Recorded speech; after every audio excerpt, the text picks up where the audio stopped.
Well, welcome. Thank you for joining. My name is Hope. I'm so glad you are joining and working with us today. Today I'm continuing to work on my video, Your Role After Visualization. It's a series and we're going to talk about winning big. But before we go forward, just want to remind everyone to please subscribe if you're on YouTube or wherever, and also feel free to like the video if this is something that you vibe with. So my message today is you can't play small if you want to win big.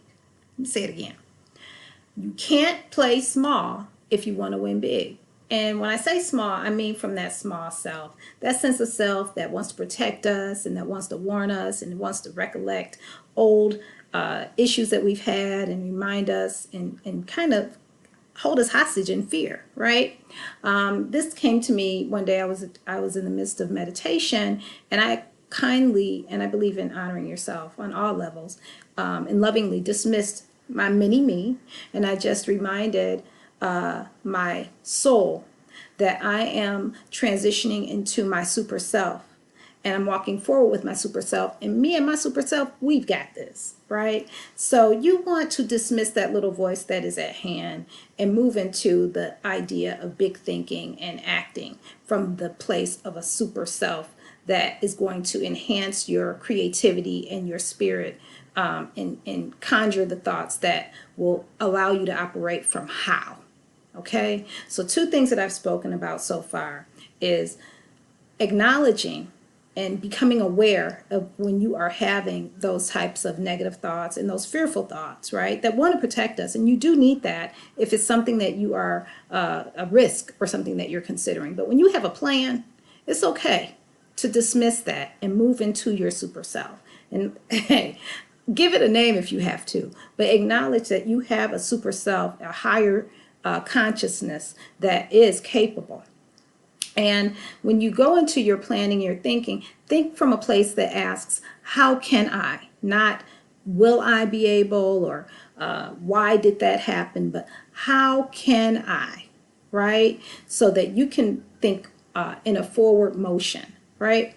When I am attempting to tap into that energy, I often will remind myself of a previous win, something that I did that I was proud of and excited about in my past.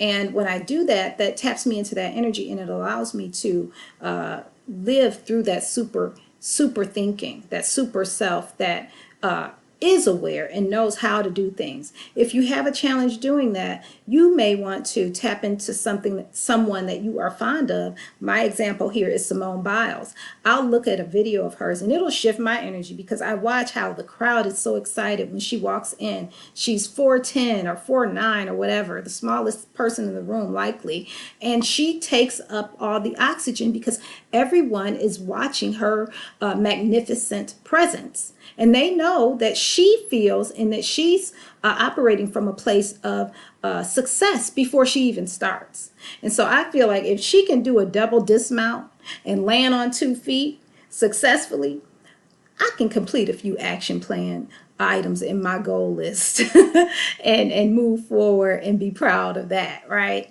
So my message today is, the takeaway is you can't win big if you play small and allow the small chatter to hold you hostage in fear. The way you do that is through a form of either meditation, whatever works for you, and visualizing your previous successes or someone else's.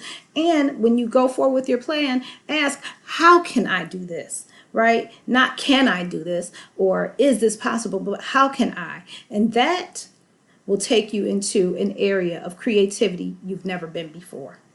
All right. Thank you for joining. Please tune in again. And like I said, like the video if this was for you. Have a great day.